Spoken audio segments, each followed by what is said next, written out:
पहंडी बेले अघटन को नहीं विजु जनता दल पक्षर गोटे बड़ बयान आसी एक अक्षमणीय त्रुटि बोली बीजेडी पक्षर कहुई। आज विजु जनता दल ऑफिस शंख भवन में मुखपात्र सुलोचना दास प्रेसमिट कर प्रेसमिट रे कहते जे पहंडी बेले जो अघटन घटी कड़ा प्रतिक्रिया देती विजु जनता दल एवं कही घटना 4.5 कोटी ओडिया को व्यथित करिछि।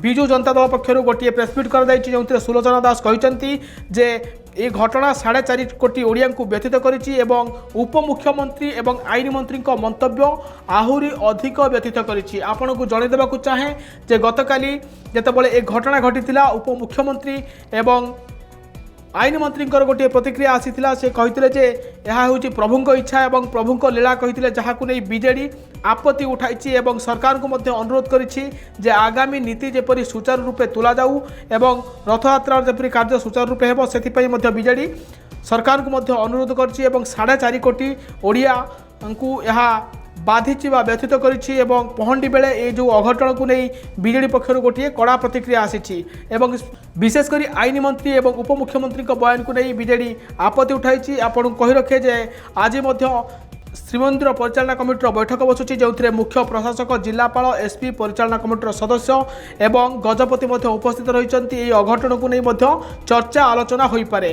गोटे पटे श्रीमंदिर परिचालना कमिटी बसुची किभली भाव आगामी नीतिकांति ठीक ठाक सुचारू रूपे तुला जीवो और रत्नभंडार खोल से संपर्क में चर्चा आलोचना चली गोटे पटे एपटे किंतु राजनैतिक बयानबाजी धीरे धीरे आरंभ होइछि एई अघटन को नहीं। आपन कहि रखे जे पहंडी बेले अघटन घटीथिला महाप्रभु बलभद्र पहंडी बेले मुहमारी तले पड़ते जहाँ जो घटना को नहीं बीजेडी पक्षर गोटे प्रतिक्रिया आसी। बीजेडी कही जे यह एक अक्षमणीय त्रुटि एवं यही घटना 4.5 कोटी ओडिया को व्यथित करिछि। उपमुख्यमंत्री एवं आईन मंत्री बयान आहुरी व्यथित करिछि बोली बीजेडी कही। सरकार को अनुरोध करिछि बीजेडी जे आगामी नीति सुचारू रूप से तुला जाऊ।